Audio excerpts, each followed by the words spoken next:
Welcome to Awakened with Victoria Bond.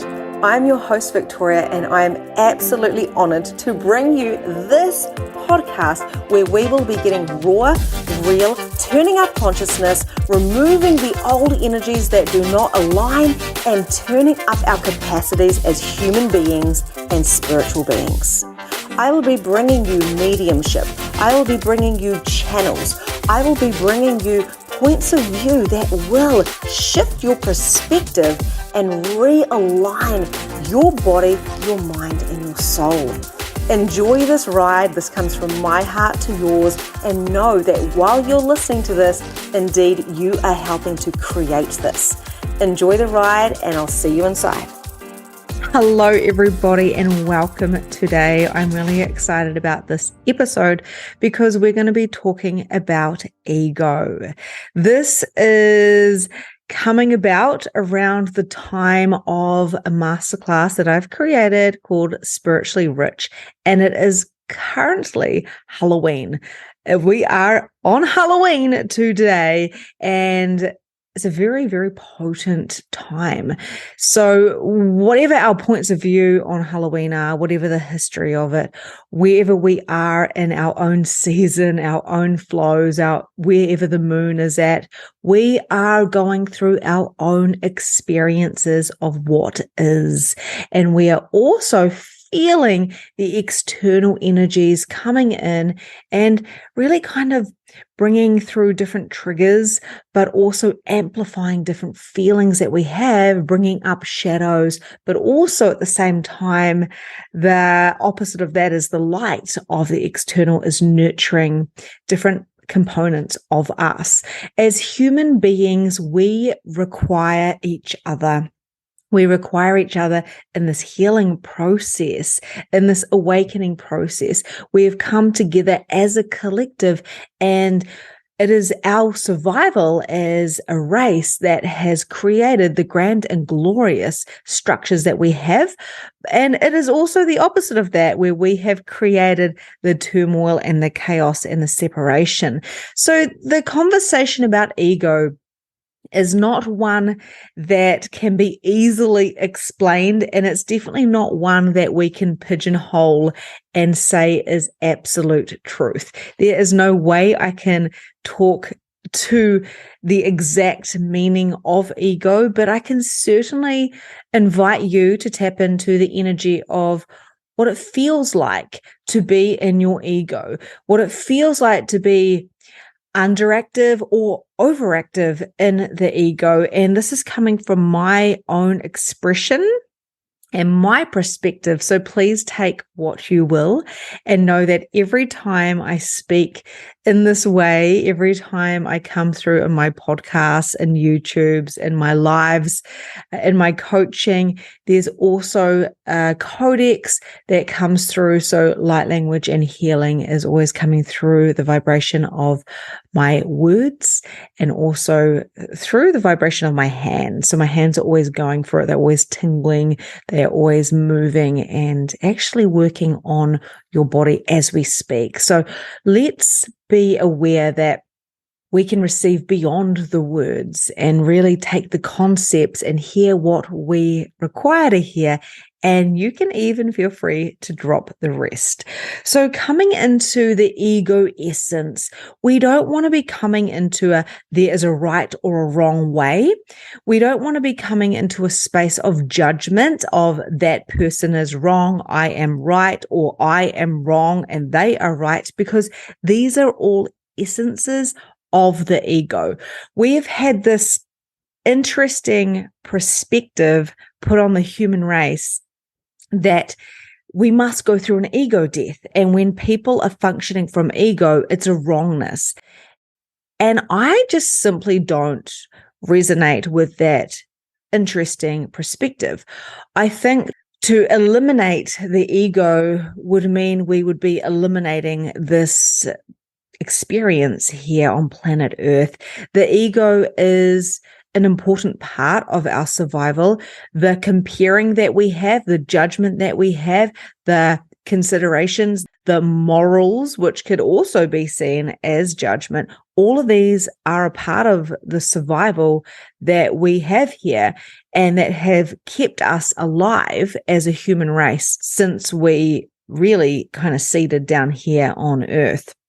So yes, there is overactive ego, and yes, there is underactive ego. Most of us function from this kind of underactive. And what I mean by that is the expression of underactive. It doesn't mean that the ego is working less. It just means that it is coming through in an essence of not good enough, of not worthy enough, of not enoughness, really. And we see this more than we see the other way, which is the overactive, which is the overexpressive.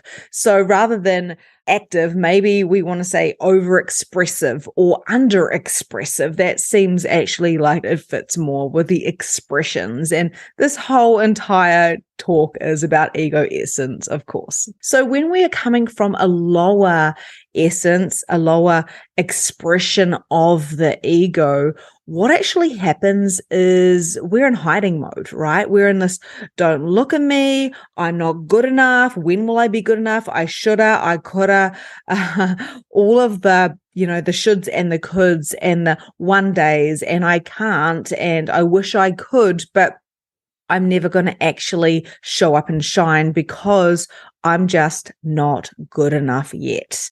Now, when we function from this, we are actually putting ourselves in a hierarchy system because we are comparing to the other people that have the things that we want, but we don't think we can, or we know the steps to take because someone might be giving them to us on a platter, and instead we go, oh, I should, or I wish I could, or when I have the money. So we're actually coming from excuses, and we're coming from this lower expression of the ego. And it's nearly a hiding. It's nearly an attachment to the old because we desperately want to hold on to what we have already created, in the fear that if we let go of what we have created, there'll be nothing to fill in the space. Because as much as humans want space and peace, we do a damn good job at filling up every tiny part, every ounce of space that is created.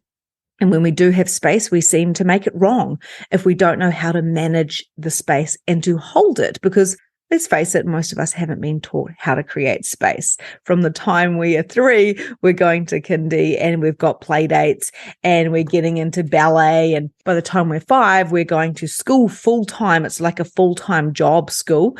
And then we've got to be with our family. Then we're going to do homework, and then there's the dinner. Then there's extra curriculum activities and socializing and stuff like that. And so we haven't really been taught how to have space as humans.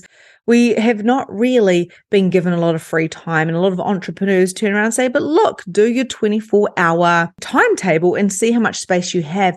But we need more space to create more space because space creates more consciousness. So it's just something to be mindful of if you're a person who is poor on time, poor on money, and is always going, I wish I could, or I should have done that, but I wasn't able to because I couldn't afford it. And this is my problem. It's the time. It's the, and this is all expressions of the lower ego, the lower expression of one day, of I'm not enoughness. I don't have enough value, or it's sitting in that. I want it, but I can't get it. The other flip side of that is, if there's something that you're saying you want, but you can't get it, you've got to ask the question, do I really actually want it? Because sometimes we're using this as an excuse. Oh, yes, if I had the money, I would do that. Oh, if I had the time, I would do that. Oh, and at the end of the day, sometimes people just don't want it. And this is the actual truth. If you don't have something that you think you want, somewhere you don't actually want it, right? So I was just speaking consciously of somebody is consciously saying, oh yes, I'd love to do that, but I don't have the time, I don't have the money. And so they're going, I don't really want to do that. Like that's consciously being aware that you don't really want it and you're having excuses, or you've got resistance and you're too scared to do it, but you want to do it. But when the subconscious is actually running the show, which is like most of the time anyway, we can be choosing things unconsciously that is keeping us stuck where we're at because we are too afraid to take that leap. So this is that lower expression of the ego. I don't want to destroy what I've already created because I work so goddamn hard my whole entire life to create it. And if I throw it out the window, I'm going to have the space. And if I have the space, I'm going to have time to think, and then I'm going to be stuck with myself. And even though I say I don't have time, I don't have space, I'm shit scared of it, because what am I going to find? Better the devil you know than the devil that you don't, right? That is where that saying kind of comes from. So I know this sounds kind of a bit weird and wonky and strange, and maybe it makes sense to you, maybe it doesn't. But like I said at the beginning, feel the energy of what I'm saying here. Where are we not actually living our life by our very own design?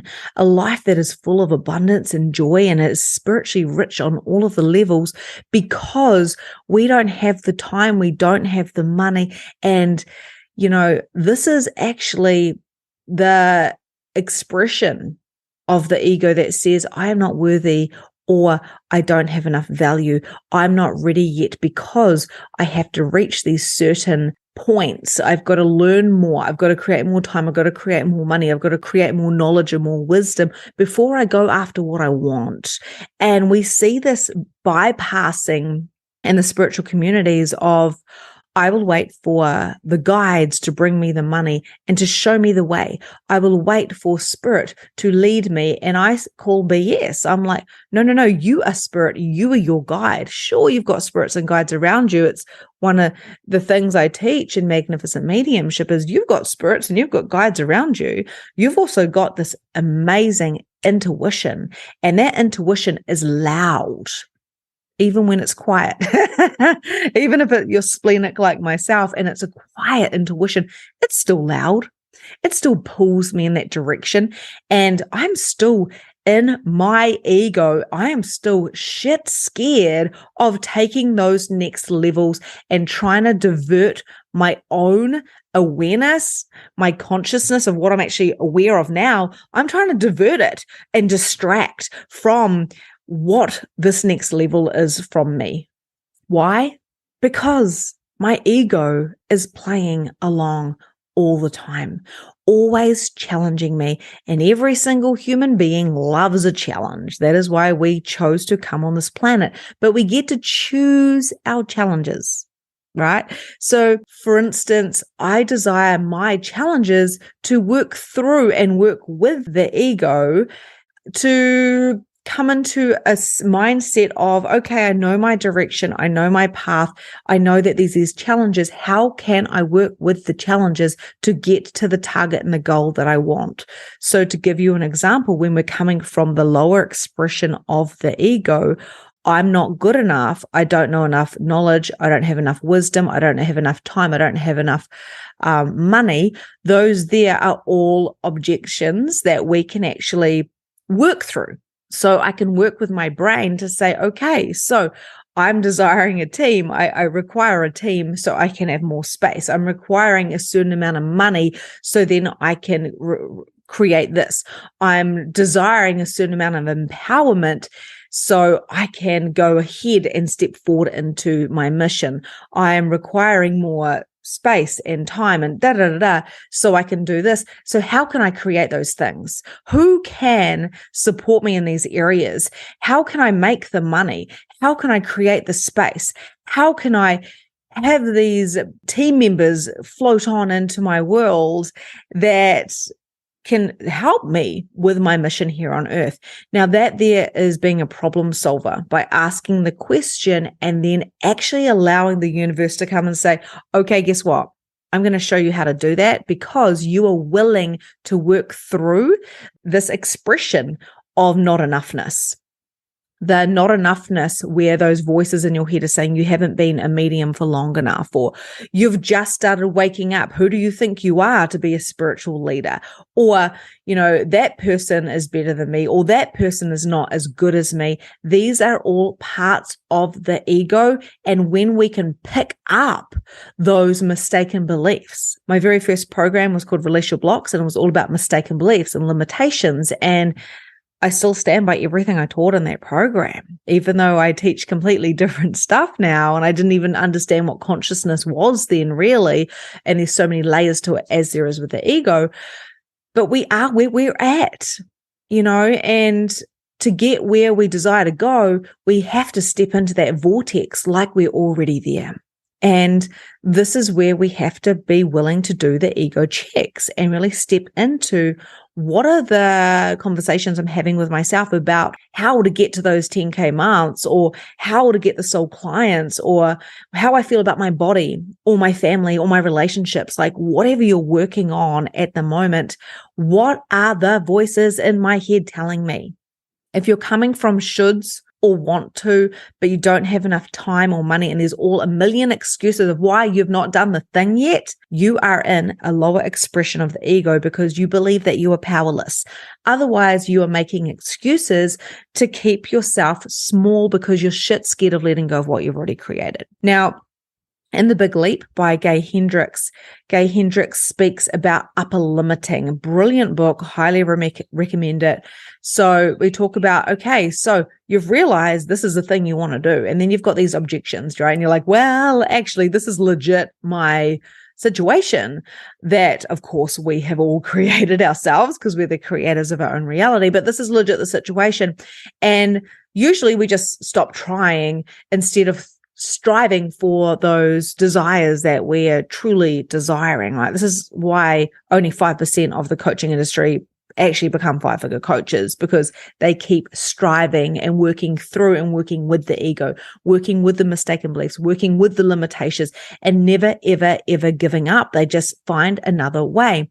And what actually happens is the upper limiting is when we start seeing results, right? So say you haven't completely shrunk and just gone, I give up, and you let those objections drown you, right? Say you haven't done that. Say you've actually gone, holy shit, I actually started losing a little bit of weight and I started getting energy. Oh my gosh, actually my relationship started getting better, like really started thriving. Oh my gosh, I started hitting the 10K months. I had my first 10K month, or I did my first program, or I've started, having more ease with my whole life, or whatever it is. And then all of a sudden your ego comes in and goes, who do you think you are? You can't be happy in every single area of your life. And it's this little voice, it's this little demon, it's this little devil, right? And we're all mini gods. So we have literally like angel and devil on our shoulders at all times to create this like balance, right? Which way are we leaning? So you have this little voice going, who do you think you are? You're not special. Or why do you think that you're special? Or it's the same thing, or the opposite of that is you are so special. And look, nothing's happening for you. It's not fair. So that's the opposite of that. It's like, who do you think you are? You think you're this little person, you're way better than this. And you're like, oh, the world sucks. I'm entitled, right? So we'll go into that in a moment to what the over expression is, the over essence. If you are overly coming from a big ego, if you will. Okay. So there's that part as well. It's kind of this overactive ego, overexpressed ego. And, this is a thing that we were taught about. We were taught about the overexpressed ego. Watch out. His ego is big. We've even been conditioned to think that people who have got a lot of confidence are actually coming from egotistic. They are egotistic. Even confident people can be egotistic. Now, a lot of the times, yeah, that can be true. It can definitely be true. People are always in their ego somewhere. It's literally like a balancing act, right? There's no one who has no ego. Like, there might be a couple of people in the world, but majority of us play with the different expressions of ego, okay, whether it's lower or whether it's higher. And it's just very, very interesting because sometimes when we're looking at people, if we're judging them and we're thinking, oh yeah, they're quite egotistic, look at them, they've got a big ego. That's actually conditioning on our part from the human race, the collective. And sometimes they're just confident. Sometimes they just know their worth, and sometimes they get what they want. And our little ego, our underexpressive ego is actually like, I'm jealous. I'm motherfucking jealous of you because you got the car I wanted, you got the relationship I want, you got the job that I want. Who do you think you are? Because I can't have that. And I'm jealous and I'm not as good as you, or I'm as good as you and why don't I have it? I'm jealous. I'm envious. That is of the ego, right? So very, very interesting. We are here to let our beautiful ego direct us to where we're at and where we're going. Every day having an ego check is super important. If you find yourself like smacking heads with someone, right? Then there's ego totally attached there. Yes, we hold our standards. Yes, we hold our boundaries, our standards, our boundaries. And if somebody comes in and they kind of push on them and like, you're like, whoa, back off, man. Like, or if you're physically or mentally being hurt by another because they don't know their boundaries and they don't know their standards and they're embarking on yours, it's totally your right to go, hey, back off. You can't do this. But then when fighting comes up and you're like at hammerheads or whatever that's called, you're smacking your heads together. That is when ego comes in. When people are fighting, that is when ego is coming in. When someone's saying, I'm right and you're wrong, and you can't agree to disagree, and you can't respect each other's, your own interesting points of view, that is when ego is rearing its head. So what do we do when that happens? Because it's going to happen, right? Everyone is completely different and has completely different points of views and belief systems. And of course, everybody as well has got their own conditioning, which is so different because we've all been brought up differently. We've got all of these different expressions, these mistaken beliefs, these limitations. And when we come to bring that into other people and we're coming from conditioning and conditioning, ego and ego, whether it's lower or higher, it doesn't even matter. They start creating resistance.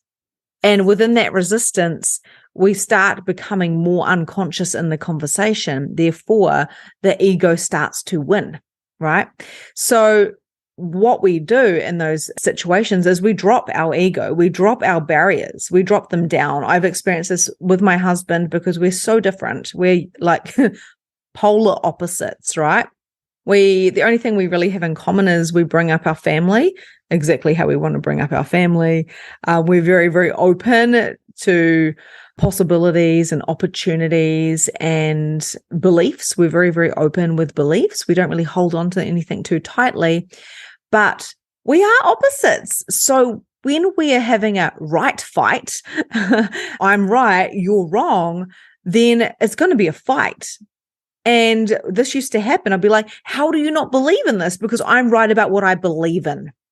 This is before I knew about being more consciously aware and knowing that there was no right or wrong. I was brought up to believe that there was a right and there was a wrong. In fact, I really kind of had that badge of honor. I have right and wrong, and I know what it is. And there's heaven and there's hell and there's this and there's that. And this is what we're going to do. My beautiful laid back husband's like, yeah, whatever. But the minute he was like, oh, I don't really believe in God, or I don't really believe in that, in heaven or hell or purgatory. Oh, you what? But how can't you? And I would start pushing, poking, right? 22 years. There's been a lot of poking, a lot of conversations, a lot of ego. And what would actually happen is Luke, my husband, would actually just be like, yeah, man, whatever. And he would just drop his barriers and go, it doesn't matter. None of this matters. Like, just believe what you want to believe. And then I had nothing to poke because he dropped his barriers and he expanded. I had nothing to fight against. But if somebody else came along and had that conversation with me, you could guarantee it was like smack, smack, smack, smack, debate, debate, debate, debate. Or I'd be like, whatever, you're just wrong. Whatever, I'm right, you're wrong. ego. And this is how we've been running our entire world, is by ego, right? Not unity consciousness or oneness. And this is not a wrongness. This is an education to know that if we can do ego checks ourselves and realize that everything is working for us in the perfect way, and all we have to do is ego check in with our intuition and follow the road of least resistance rather than against the resistance to the kind of hammerhead fighting, right? We don't need to fight for our right to be heard because, again, that's ego. We don't need to try to express ourselves in our belief systems to those who don't want to hear it because, again, it's ego. So we need to be able to slay in our own lanes, but also in the collectives that we're choosing to be affiliated with. Okay, so I'm hoping this is making sense to you. Take little parts of it that resonate and just let the vibrations just sink into your body. We're going to talk a little bit now about this kind of overexpression of the over essence, the overexpression of the ego. And like I say, this isn't as common as the lower, the under expression, because we like to stamp out people. We like to stamp out people. So you got to remember that everybody has ego.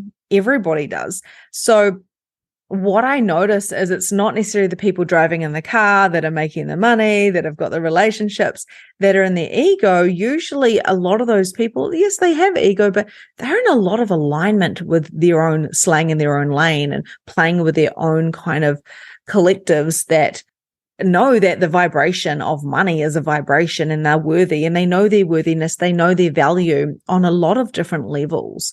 It's really the broke mentality that instead of going, and I touched on this before, instead of going, oh, okay, like one day I can because I'm not good enough yet, that is definitely a lower essence.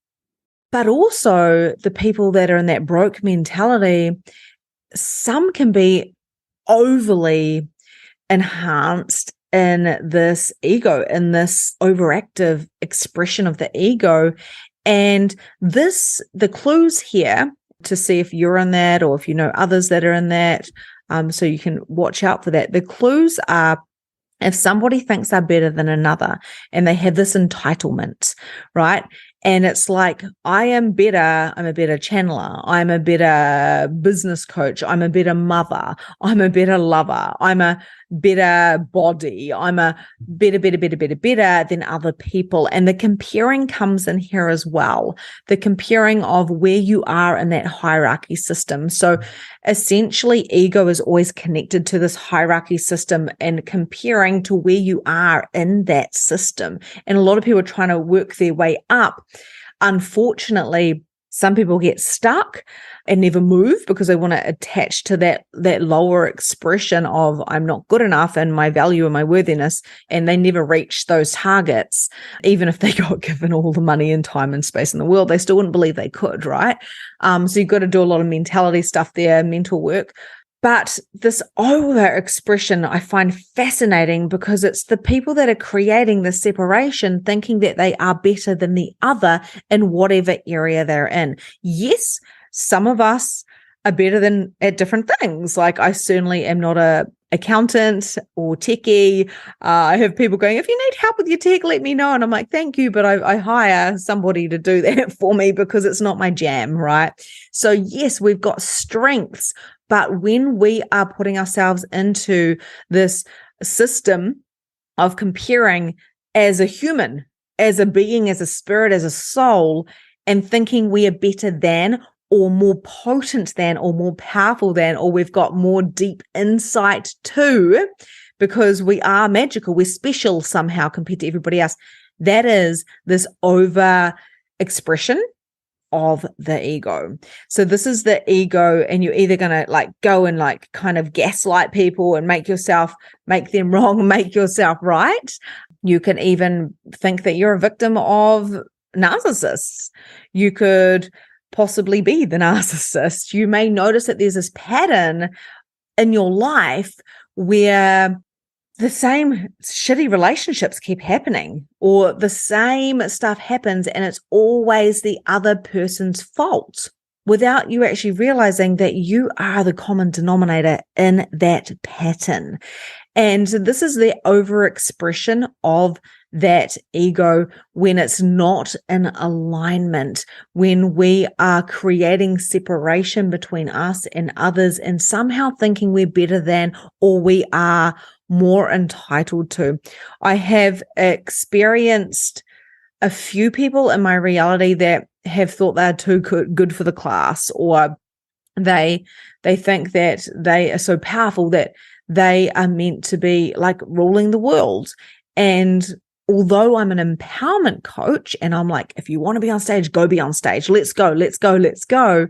The one thing I'm always coaching on people is to come into a healthy expression of the ego. So the movement of over and under is just gradual. So we can always do an ego check and go, okay, look, I'm going into judgment right now, or I'm thinking I'm better than this person, or I'm really going into comparing in whatever way. And this is how I feel.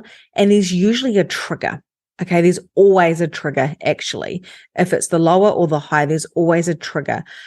But what we must understand is we all have ego.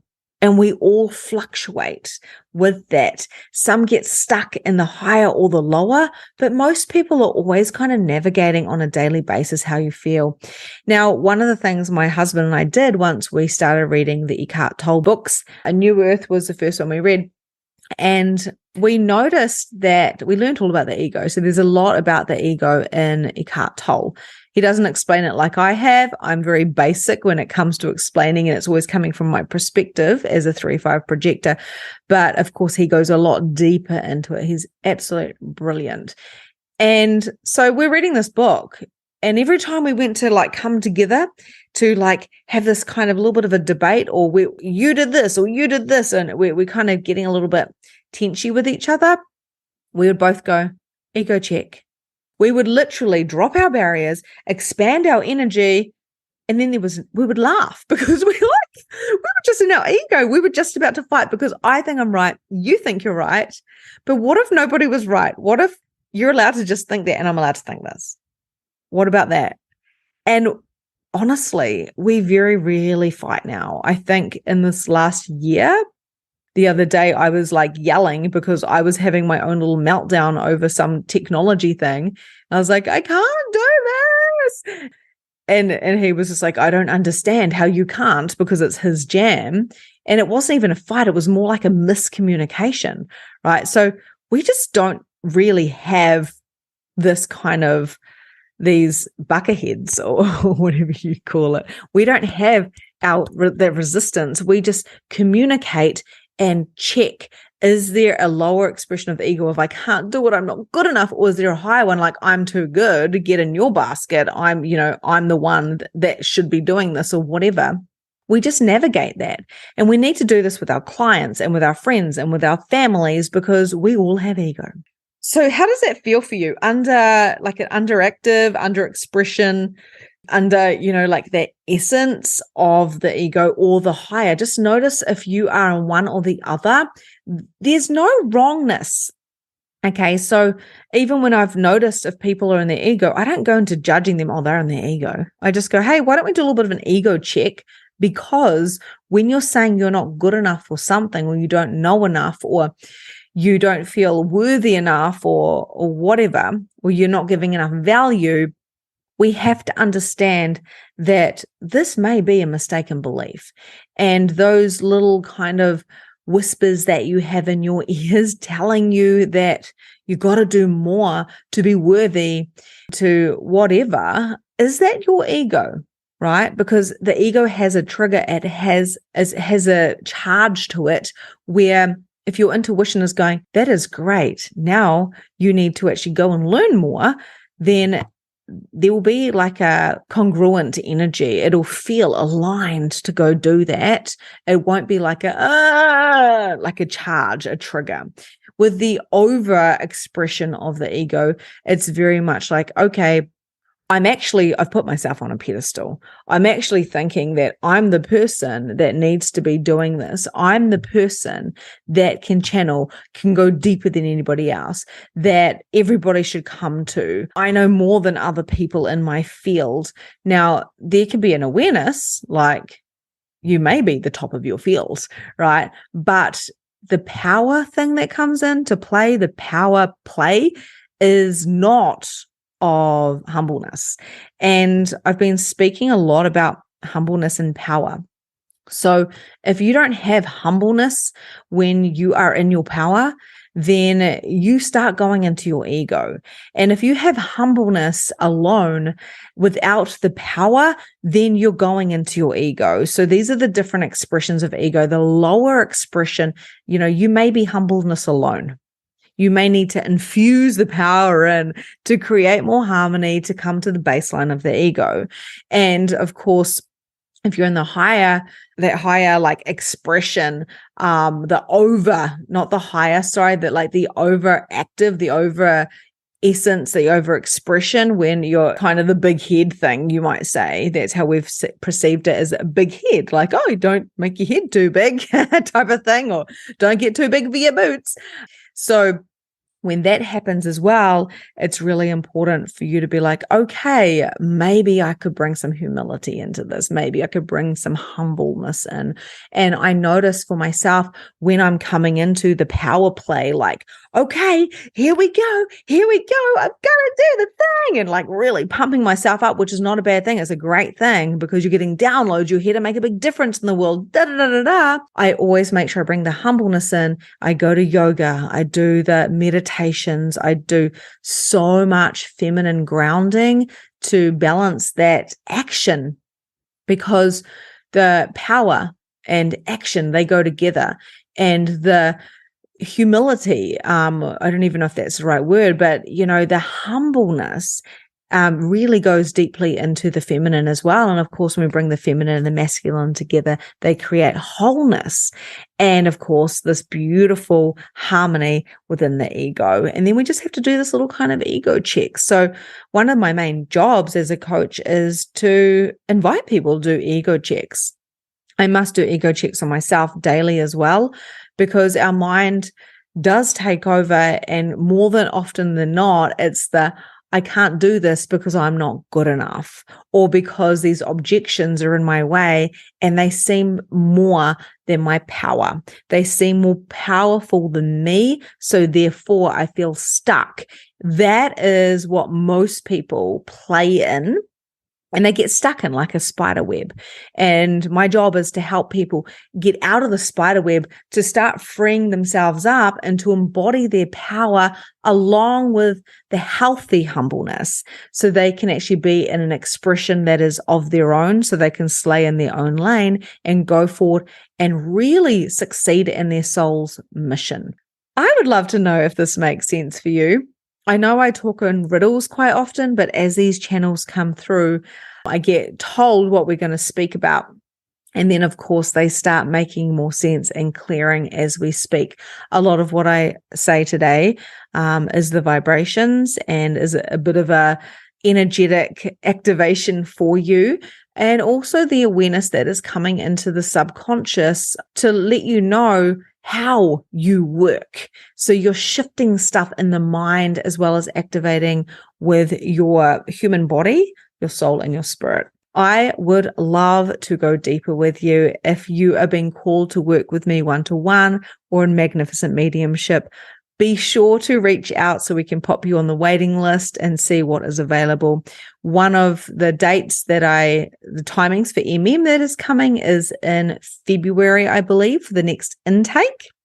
It's going to be amazing.